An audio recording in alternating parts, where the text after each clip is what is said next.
Oke guys, ketemu lagi dengan channel Network Tutorial. Jadi kali ini kita mau bahas tentang DHCP ROC ya.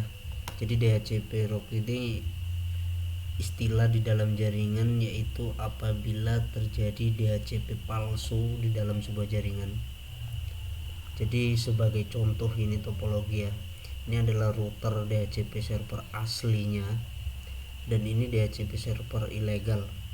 Kalau di dalam prakteknya yang biasa terjadi itu ada user yang mengaktifkan DHCP server di dalam jaringan kita dan menyolokkan ke hub atau terkoneksi ke jaringan kita, sehingga klien yang lain akan mendapatkan DHCP server dari router ini, sehingga user yang dapat DHCP server dari sini nggak dapat internet ya, karena seharusnya dia dapat IP dari sini, router aslinya, tapi dengan adanya DHCP server ilegal ini dia dapat dari sini, sehingga user yang lain tidak dapat internet begitu. Itu adalah salah satu kekurangan apabila kita tidak mengantisipasinya gitu. Jadi untuk mengantisipasi problem yang seperti ini, kita bisa menggunakan switch. Kalau saya di sini atau praktek yang kita akan lakukan adalah menggunakan switch D-Link ya. Ini saya punya switch D-Link DGS 1210. Jadi untuk mengatasi DHCP server ilegal atau DHCP ROC istilahnya,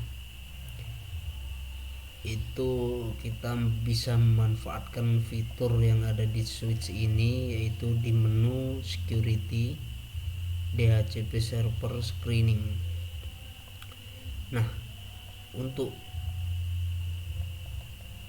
port aslinya, misal ya, sebagai contoh ini dari mikrotik ke switch itu terhubung ke port 1. Jadi yang kita aktifkan di sini adalah port 1 ya, karena port 1 adalah sumber DHCP asli yang terhubung ke mikrotik. Jadi port yang lain kita unchecklist, 2, 3, 4, 5, 6, 7, 8, 9, 10 kita unchecklist. Kita aktifkan saja di port 1, karena port 1 ini yang terhubung ke router asli. Lalu kita apply. Nah, sesimpel itu caranya. Jadi apabila ada yang masang ataupun ada perangkat router yang lain yang nyolok di port switch ini yang memberikan DHCP server, itu nggak akan dianggap atau diabaikan atau diblok oleh switch ini. Jadi DHCP yang asli itu yang dianggap switch itu adalah yang berasal dari port 1. Jadi port yang lain apabila ada yang memberikan DHCP server itu diabaikan atau diblok oleh si perangkat switch ini gitu. Oke, itu saja tutorial hari ini. Terima kasih.